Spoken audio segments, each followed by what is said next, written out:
आपका प्रश्न है कि झूठ पकड़ने का आसान तरीका क्या है।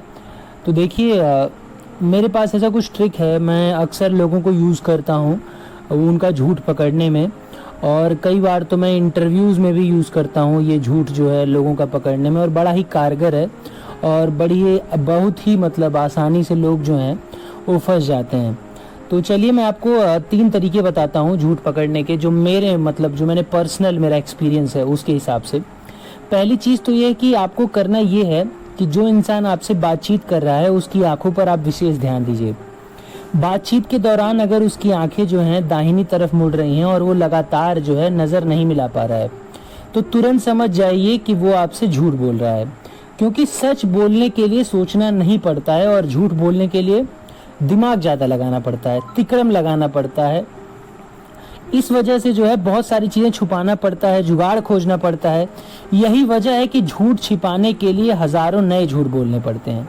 तो कुल मिलाकर गेम ये है। दूसरी चीज़ ये है कि यदि जो है बातचीत करने वाला अगर आपके सामने बैठा है तो उसके पैरों के पोस्चर पर ध्यान दीजिए।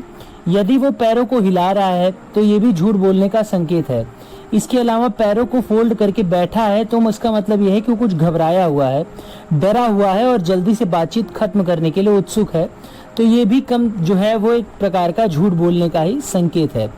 इसके अलावा जो तीसरी चीज़ है वो ये है कि झूठ बोलते वक्त जो है हमारी क्या होती है, नाक जो होती है ना गर्म हो जाती है, सांसें तेज तेज चलने लगती हैं, हृदय की गति बढ़ जाती है।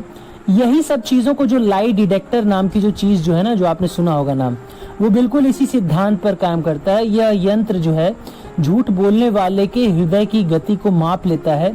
यदि यह गति सामान्य से ज़्यादा हुई तो इसका मतलब ये है कि वो जो है झूठ बोल रहा है। खैर, ये तो रही तीनों चीज़ें। बाकी मेरा जो पकड़ने का तरीका, अगर मैं किसी से फ़ोन से बात कर रहा होता हूँ तो मैं एक ही सवाल को जो है 2 तरीके से पूछता हूँ, और अगर वो चीज़ सच होती है तो इंसान दोनों तरीकों में जो है जवाब एक ही देता है। अगर वो चीज़ झूठ होती है तो अपने आप पता लग जाता है, दोनों में अलग अलग वो उत्तर दे रहा होता है। ये बड़ा ही आसान तरीका है किसी से बातचीत करते वक्त उस चीज़ को पूछने का।